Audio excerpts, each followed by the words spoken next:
it. Remember, well, Lord, at your wish, we've fished for years all through the night, nothing. But at thy word, let's do it again. So he cast the net, and then the net was almost breaking. At the end, in the book of John, the same thing happened. Jesus brought about a large catch of fish, and then told him, you know what? Feed my sheep. You love me? Feed my sheep. So Peter has a special place. Peter has a special place in the eyes of Jesus and also in Christianity. And so it's very appropriate as a personality. We will check him out to see how did he metamorphose, what were the issues, what can we learn, what we learn from his metamorphosis to enhance us, to prepare us, to fortify us. Interestingly, again, from the book of Peter, you got that to fortification for great what? For great what? Fortification for great what? This year. No, Exodus was for great manifestation, isn't it, sir?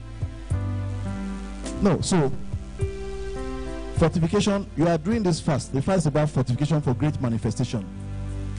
With manifold grace. So it's from the book of Peter, one of the books of Peter. Do you also know something? That Peter was a conceiver, the brain behind one of the Gospels. Do you know? The book of Mark was written by Mark, but it was Peter that dictated the book to him. He dictated the events that he narrated to him.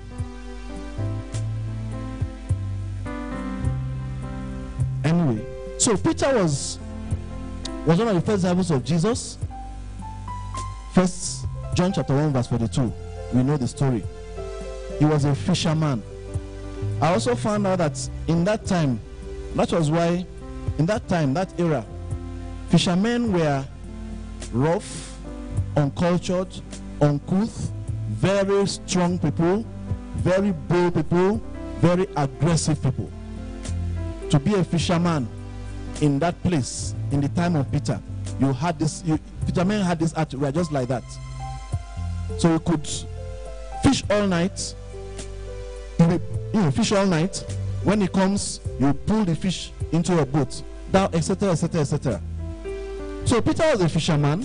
So Peter was a rugged person. Peter was worldly wise. Let us put it that way. And he was a member of the inner circle of Jesus, along with James and John. He was one of those three that went with Jesus to the Mount of Transfiguration, Mount of Olives, where Jesus met Moses and Elijah. And then questions were asked. He was also amongst one of the two that was asked to go and prepare the chamber for the Last Supper. So Peter was one of the inner circle of Jesus. And this is where we start from. And he was a spokesman of the disciples. I want to believe he was very elderly. Must have been elderly.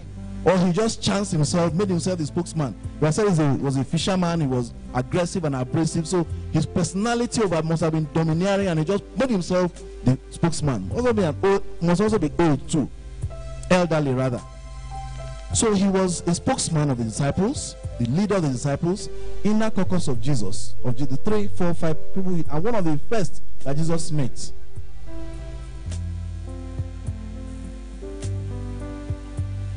That is where the story starts getting interesting.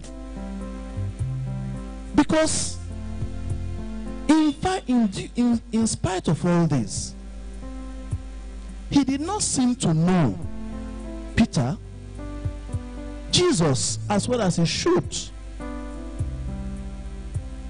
Even though Jesus had told him, look, I will build my church on you, the rock. The church will be built on you. And the church will prevail. The gates of hell, the church will march on, the gate of hell shall not prevail against it. Peter was in that realm, had potential, not like we have potential. He had already been ordained, marked out for leadership. He was also beginning to express leadership the way he could, sporadically, as it was, sporadically. But he had been ordained for leadership. The parallel here is that you are ordained for excellence as you exodus this year. Let's draw the parallels. But Peter was still rough around the edges. Peter was supposed to be a leader, but he was not expressing leadership consistently. This same Peter was asked a question. Who do men say I am? Everybody was asked that question. Some say Elijah. Some said this. Some said you are John the Baptist. Just this. Peter said, you are Christ, the Son of the living God. Jesus said, bless you, son of Simon Peter, Simon Barjona. Flesh and blood did not reveal this to you. So this man, Peter, was supposed to have a unique insight over and above the other disciples. Hello? Are you there? He was supposed to have that level of insight. But was he showing all the time? Was he showing all the time? Was it manifesting all the time? Or was it just coming up sporadically once in a while? Was Peter marching on consistently? Or was he moving around in circles? Or was it no motion and no movement? Or was he moving backward? Was Peter frustrating Jesus? Was Peter showing leadership, level of leadership Jesus expected? Maybe not. But Jesus being patient with him, being the master mentor that he is, the master coach that he is, the one who knows every foible that everyone has, and says, you know what, I'll be patient with you in this respect. He just overlooked and was taking time out. There's a line upon line, precept upon precept, before Peter became the giant that he was ultimately. Anyway, so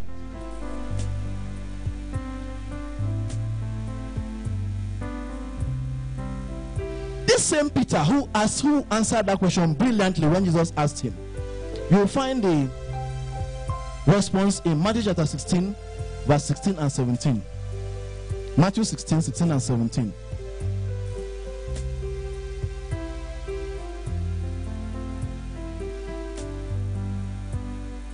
Who do you say I am? Who do men say I am? From 14 down. And someone said, you are Christ, the Son of the living God. Jesus answered, blessed are you, Simon Barjona. Flesh and blood did not reveal this to you, my Father who is in heaven. And I say unto you that you are Peter.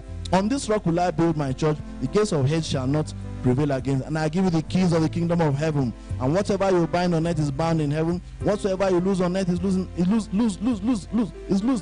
loosed in heaven. This man had great responsibility, great potential. But the strange thing, like we say, is he did not seem to understand, have a clear picture. At the Mount of Transfiguration, Matthew 17. In fact, let's even take Matthew 16:22 first. 16:22. After he has said what he said here, that is the inconsistency. He had gotten the answer correctly. Then Christ was now explaining to them, disciples, this is what will happen to me. I'll go to Jerusalem and I'll be killed and raised the third day, in accordance with what has been spoken and written in the book of books.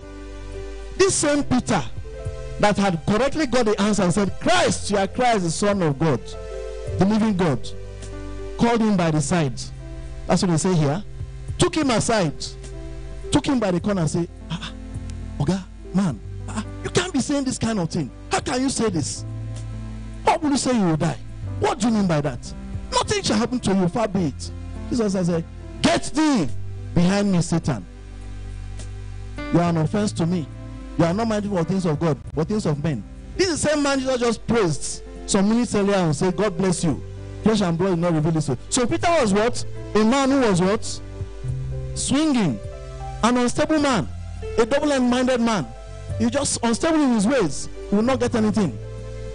The man was swinging. That was a character flaw that he had. He didn't understand Christ well. He was not strong, rooted and grounded in his mandate, in his ministry. He was inconsistent. Another evidence of this, Christ really was patient with this man, you know. When he took them to the mount, Matthew 17, then look, I'm going to die. In fact, you had two things. He had told Jesus, you are the Son of Christ, Son of God. And then Jesus told him, I will die soon. And he said, Lila, you will not die. The same man comes in the next chapter and say, what? Let us build a tabernacle for you. The man was just all over the place.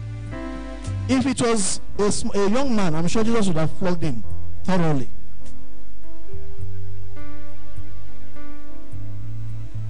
Beyond that, Peter was also,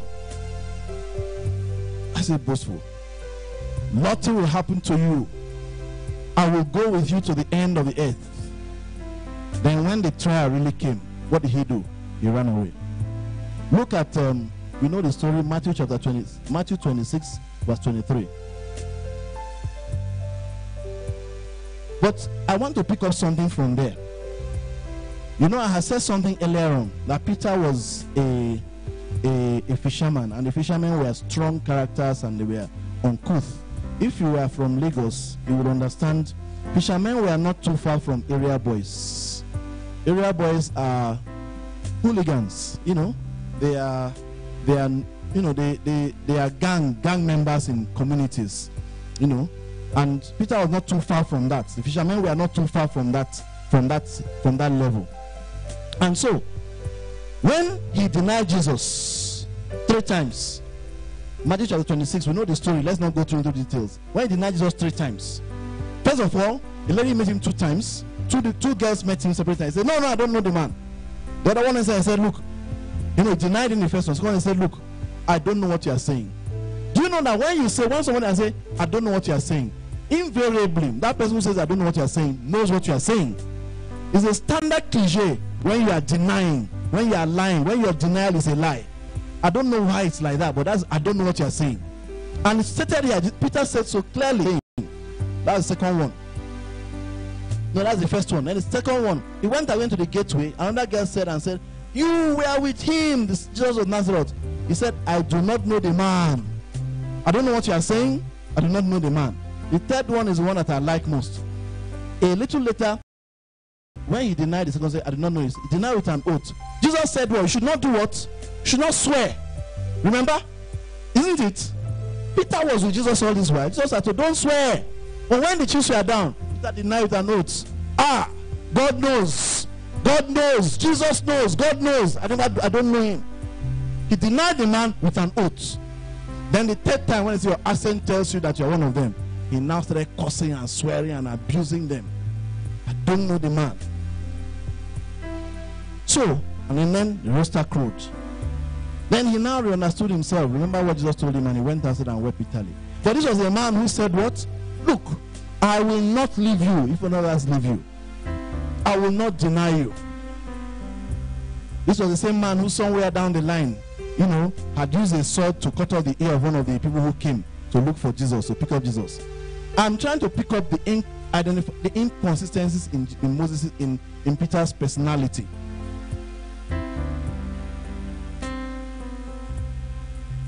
Peter was afraid. What was he afraid of? He was afraid of 3 things. He was afraid of the crowd. Pick this message, then we'll go to the next stage. He was afraid of the crowd. That was why he denied Jesus. He was afraid of what? The crowd. Because the crowd was very influential. The crowd was, they could kill you. The crowd that was it. Beyond the crowd, he was also afraid of what? The scribes. Also afraid of who else? The Pharisees. Also afraid of who? The chief priests. He was afraid of the elders as well. So fear, 5 levels of fear made him deny Jesus. But you know what? When he was baked, like the pastor said, he was ready, and he challenged those sources of fear after he had metamorphosed.